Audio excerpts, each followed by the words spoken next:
Queridos amigos de TVA, sean todos cordialmente bienvenidos a una nueva emisión de Pueblos, Costumbres y Tradiciones. Un programa que ha sido pensado, organizado y desarrollado para gente como ustedes que nos están viendo, que les gusta todo lo relacionado con la historia local, con nuestros valores culturales, con nuestros artesanos, con todo lo que tiene que ver con Cantaura y próximamente todo lo que es el centro-sur del estado Anzoátegui. Queremos aprovechar al inicio de este programa para agradecer infinitamente a tantas personas que se nos han acercado por las calles de Cantaura, en las plazas, en los comercios, para enviar felicitaciones, para darnos felicitaciones y por supuesto el agradecimiento por los programas que hemos emitido, sobre todo los que se hicieron para homenajear a Cantaura en los 277 años de su fundación. Especialmente la gente hace muy buenos comentarios, cosas que nosotros le agradecemos, y también nos hicieron recomendaciones, por supuesto, con relación al programa que montamos de María Toledo. Nosotros también nos encontramos infinitamente agradecidos, contentos por la manera como se desarrolló el programa y también el programa que montamos con los cantautores que han dedicado tantas letras a nuestra ciudad, a nuestra querida Cantaura, a nuestra querida Chamariapa, como son Chichi Brito, el profesor Vera Cierta, el profesor Félix Enrique Leal y el profesor Luis Manuel Gimón. A todos ellos, por supuesto, les agradecemos, a los que participaron en el programa y las personas que se nos han acercado, y les garantizo que vamos a tener en consideración sus recomendaciones. Este programa sale gracias al apoyo que recibimos de la dirección de TVA Cantaura, la licenciada Angeli Palma, el señor Francisco García, y todo lo que es la parte técnica, todo lo que es la parte de cámara, el señor Rolando Sifonte, que siempre nos acompaña con mucho cariño y le estamos muy agradecidos también. Hoy vamos a compartir el programa con una persona muy querida, muy estimada, una persona que tiene mucho que ver con nuestra ciudad. Se trata del maestro Luis Hernández, un tallista de madera que, bueno, todos nosotros conocemos y que al fondo de las imágenes vemos parte de las obras, centenares de obras que tiene el maestro Luis Hernández. Queremos agradecer, por supuesto, la oportunidad que nos brinda la gente de la Casa de la Cultura Mercedes de Pérez Freite, Ateneo de Cantaura, a la licenciada Marta Aguilarte, al señor Pedro Ramírez y a todo el equipo que trabaja aquí en este centro de cultura por las facilidades que nos dan para grabar esto. Profesor Luis Hernández, quiero decirle que para nosotros en TVA y en Pueblos, Costumbres y Tradiciones es un verdadero honor tenerlo con nosotros, para que nuestro pueblo, la gente de Cantaura y en otras partes donde se proyecte este programa, lo conozcan más. Por favor, un saludo para... Bueno, ante todo, muy buenos días y muchísimas gracias al profesor Ramón Sotillo por esas palabras tan alentadoras. Me llamo Luis Rafael Hernández, nativo de aquí de la vieja Chamariapa, porque así me gusta llamar más a mí. Se llama Cantaura, ¿no?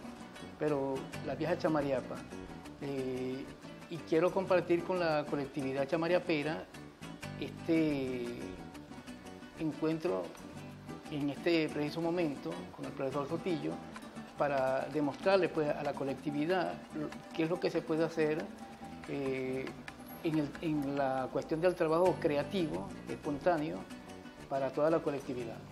Bueno, usted, maestro, es un artesano muy querido, no solamente aquí en Cantaura, porque ya llegaremos a esa parte en la conversación.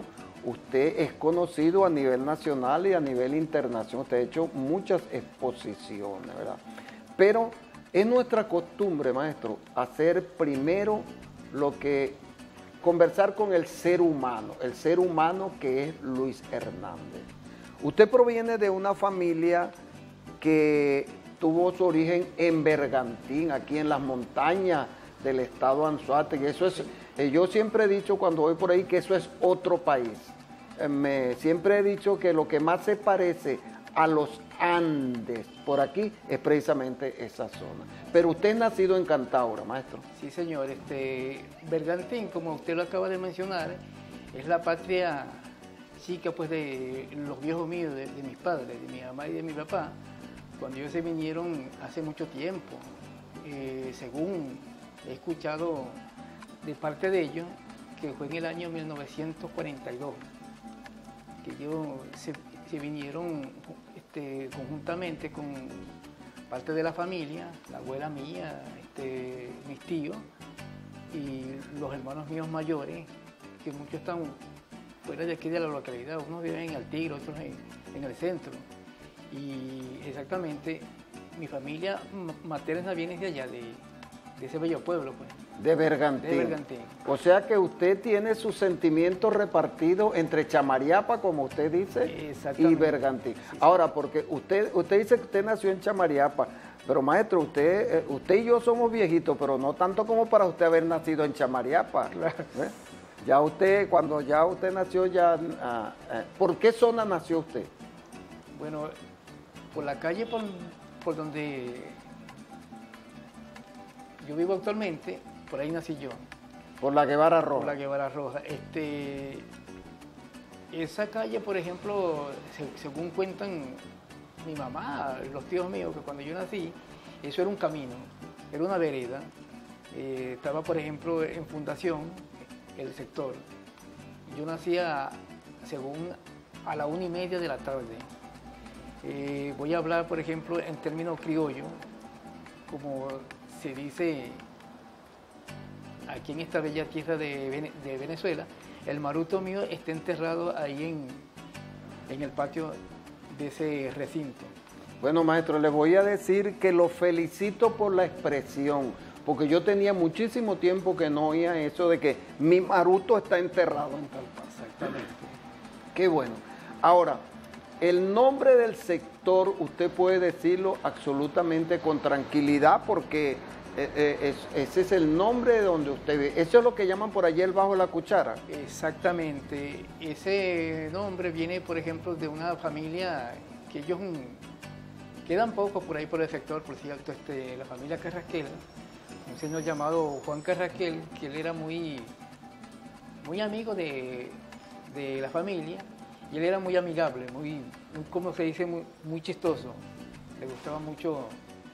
Cuando había fiesta, por ejemplo, era muy famoso el sector, que en las casas así, en los tiempos decembrinos, cuando se ponía fiesta, había más mujer que hombre. Entonces digo, caramba, vale, pero bueno, ¿y cómo es esto? Entonces vamos a bautizar el barrio por aquí, que si hay más mujer que hombre, entonces me van a disculpar las mujeres, que hay más, entonces, me disculpa la expresión, porque es parte de nuestra cultura y nuestro léxico cotidiano.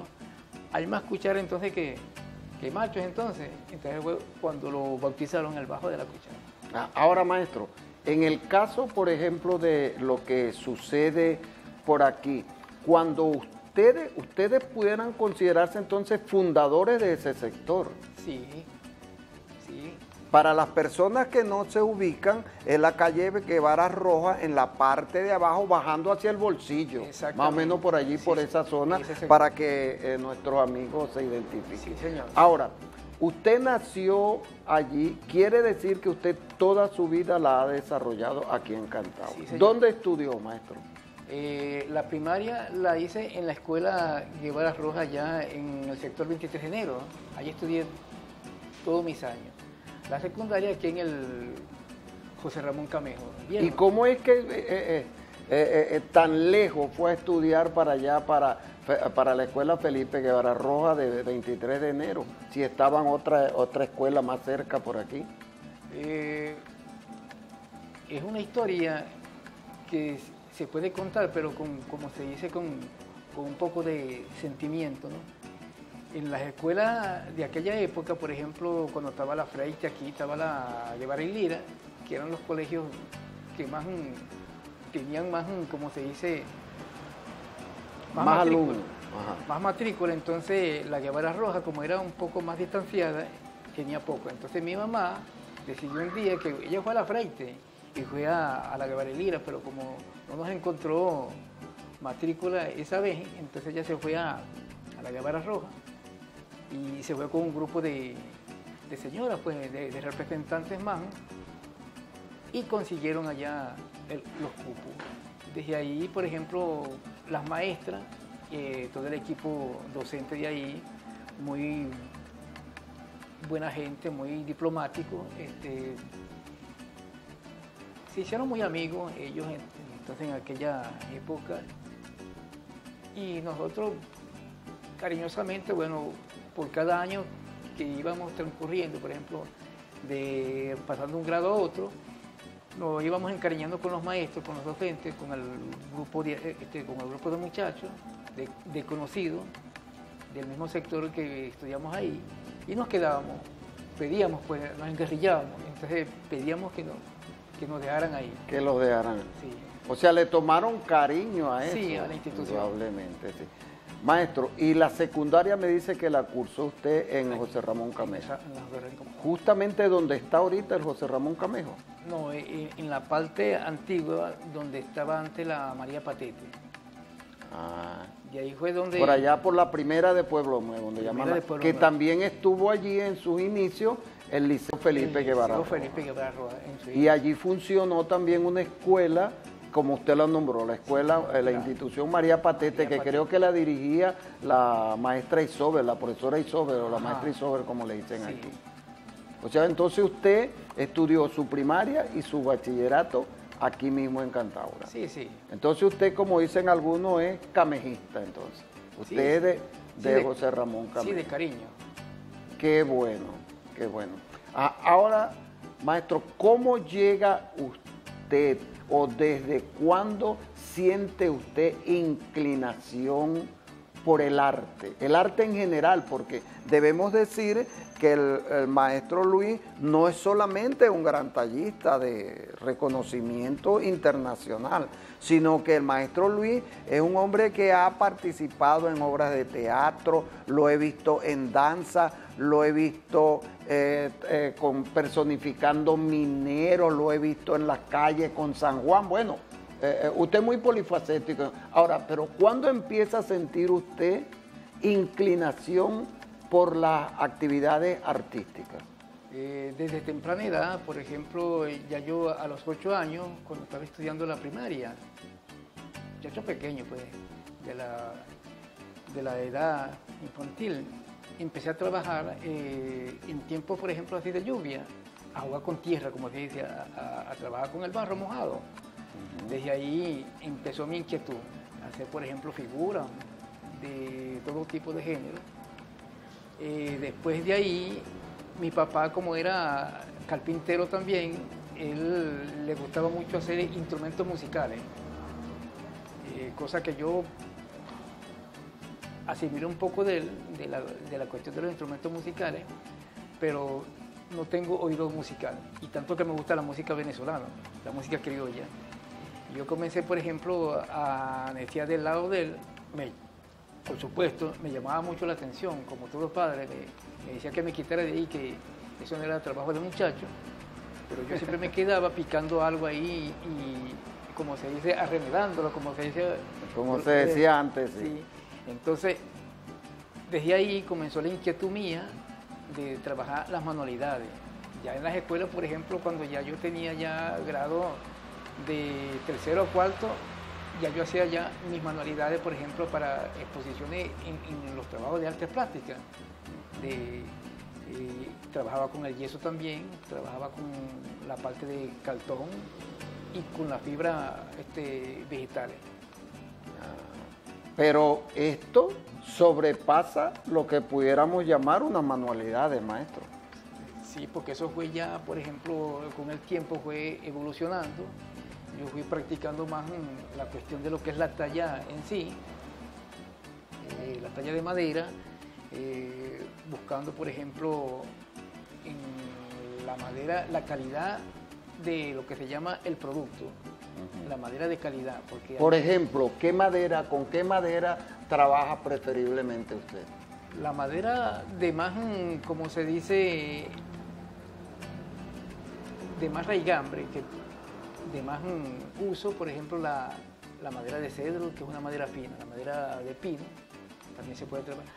La madera, por ejemplo, que le dio el nombre a Cantaura, el árbol ese que se llama camariapa, que el murebe, que es muy usual, que por cierto actualmente, y siempre lo han trabajado los artesanos de por aquí de la localidad de Cantaura. Sí, estos artesanos que están por la carretera, Sí, que aquí se le conoce como la autopista. Autopista. Ahora, pero entonces quiere decir, maestro, que su acercamiento hacia la madera le viene por los trabajos que hacía su padre. Sí. ¿Verdad?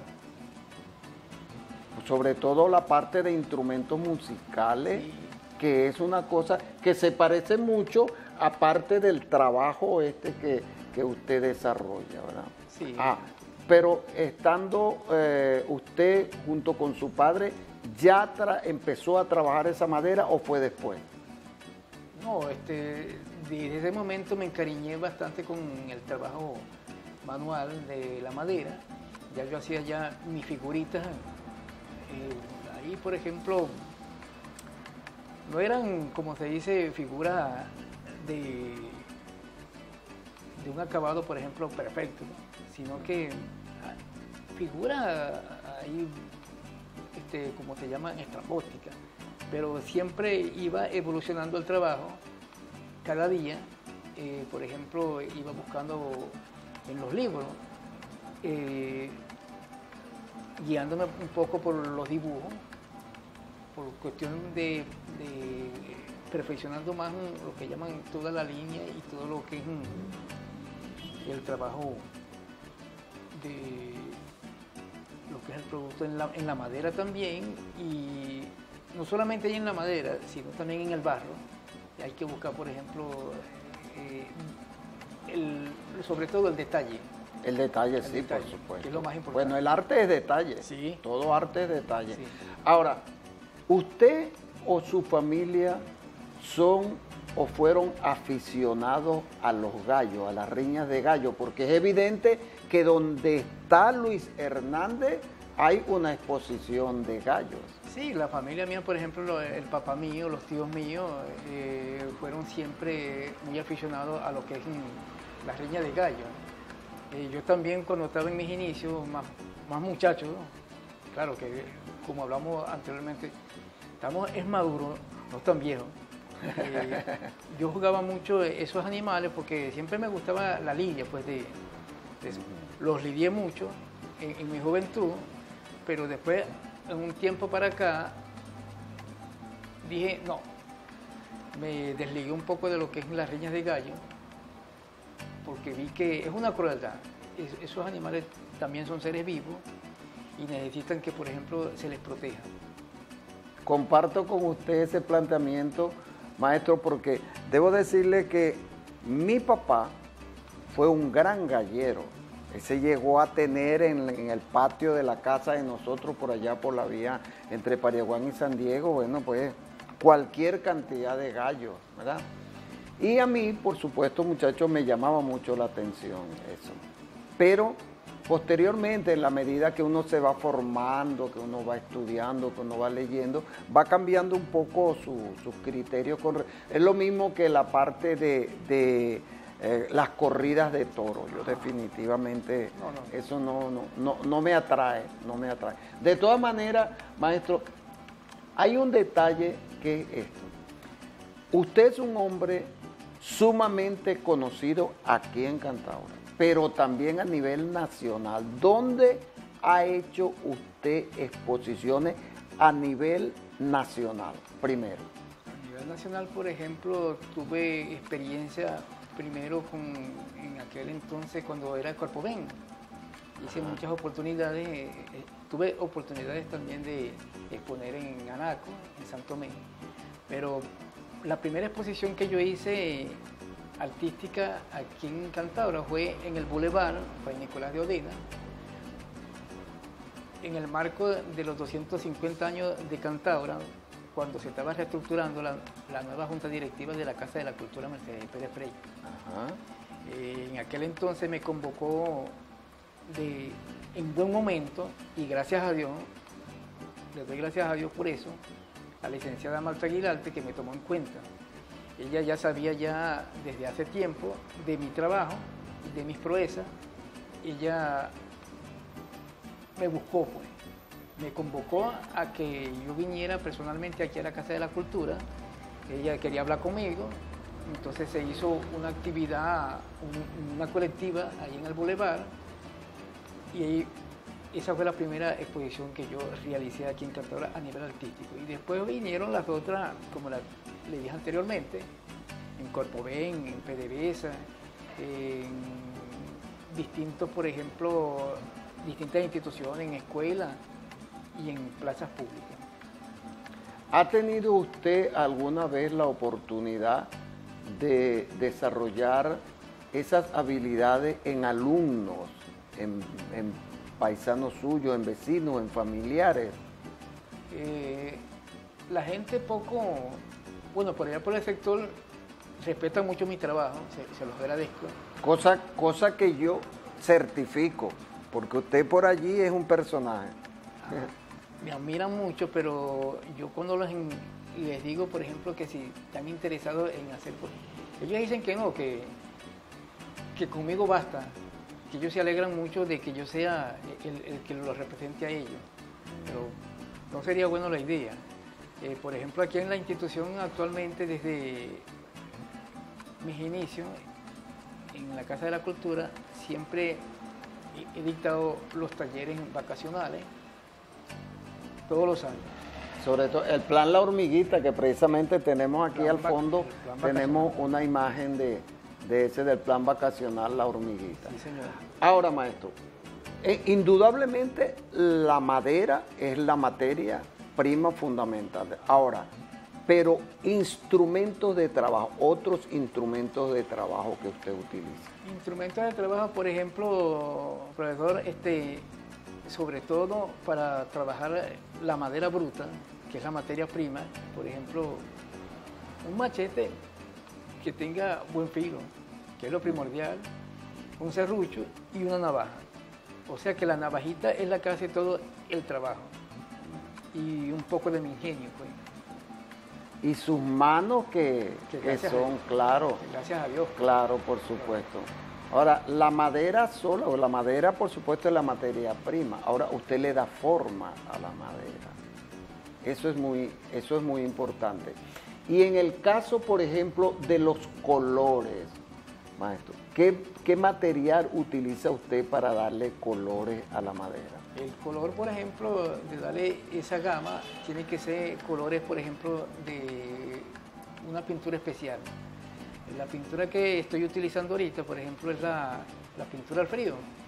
Uno tiene que buscar, por ejemplo, distintos tipos de colores y buen material.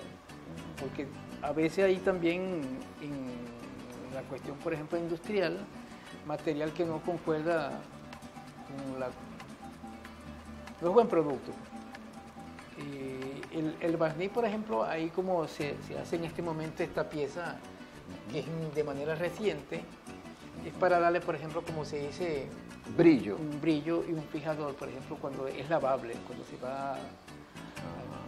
Y aquí, por ejemplo, es cuando el trabajo es de manera que se deja así mate, que es sin brillo, que es al color natural, igual que por ejemplo, el busto de la poetisa Mercedes de Pérez Frey.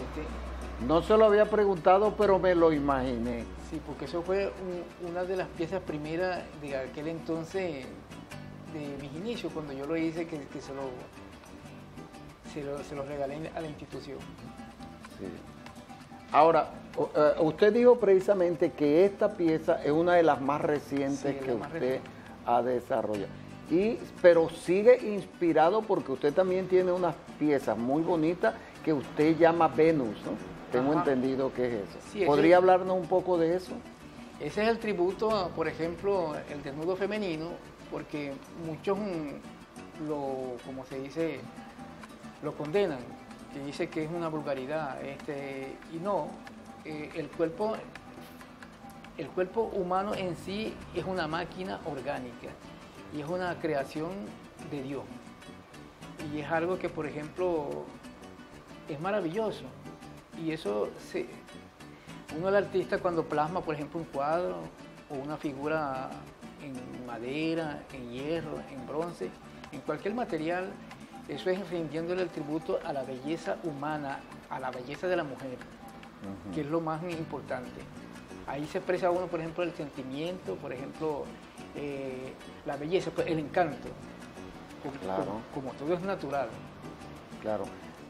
Bueno, se respetan opiniones, por supuesto, porque el arte tiene esa ventaja que usted lo ve de una manera, yo lo veo de otra. Hay obras de contenido y de valor universal que algunas personas las ven y simple y llanamente no les llama la atención, ¿verdad? Ahora, usted tiene una ventaja, maestro, que no solamente se dedica a esta parte. Usted es una persona que se dedica a otras áreas del arte. Por ejemplo, usted lo he visto yo en algunas danzas de aquí de la Casa de la Cultura. ¿Cómo se aproxima usted a esa parte? ¿Después de llegar aquí o antes? Bueno, eso fue antes. La historia es esta. Cuando hicimos el viaje a nivel internacional a Portugal, que fue la Casa de la Cultura Mercedes Pérez Freitas, en representación de Venezuela, en aquel entonces, me llegó una inquietud que yo tenía que aportar algo más de lo que podía, ¿no? Allá se pedía, por ejemplo, en ese festival internacional, la gastronomía, la danza, la música, la artesanía, todo lo típico de cada nación, de cada país. En aquel entonces salió el grupo folclórico Trapichito, que por cierto, me disculpan la jactancia, fue uno de los mejores grupos en ese festival. Habían gente de Portugal y mucha gente que decían que si Venezuela era un país de varias naciones, que tenía mucho, como se dice, mucho contenido en lo que es la costumbre folclórica. Se les dijo que no, que eso era un solo país, pero de 24 estados, y cada entidad tenía su raigambre. En aquel entonces, cuando salió en un desfile, la Casa de la Cultura, salió con el calixo, me acuerdo, el calixo del Callao, que muy, como se dice, muy conocido a nivel internacional. Me nació la idea, le dije yo a la licenciada Marta y al grupo de muchachos, pues, a Jorman y de todo, que yo quería participar también, aportar algo en la cuestión de los mineros, porque los veía, como se dice, que no le veía ánimo en ese entonces. Bueno, ¿y qué tal si yo también participo en esto aquí, en el grupo con ustedes? Me dijeron que no había ningún problema. Desde ahí fue donde nació esa inquietud de también aportar algo a nivel dancístico. Qué bueno, maestro. En la continuación del programa nosotros vamos a volver a esas giras internacionales que ustedes han hecho. Y con relación a lo que usted dice, que en ese festival el grupo folclórico Trapichito fue uno de los mejores que se presentó allí. Le voy a decir que nosotros que los conocemos y que hemos podido disfrutar de su arte, no lo dudamos pero ni un milímetro. Porque el grupo folclórico Trapichito es sin lugar a dudas, y lo digo con absoluta responsabilidad, el mejor grupo del cual nosotros disponemos en este país. Por la variedad de danzas que presenta y todo su nivel artístico. Bueno, maestro, nosotros vamos a ir a un pequeño corte, ¿eh? para dar continuidad al programa en unos momentos, porque ahora es que nos falta conversar de su trabajo como artista. Bueno, ya regresamos con Pueblos, Costumbres y Tradiciones por TVA.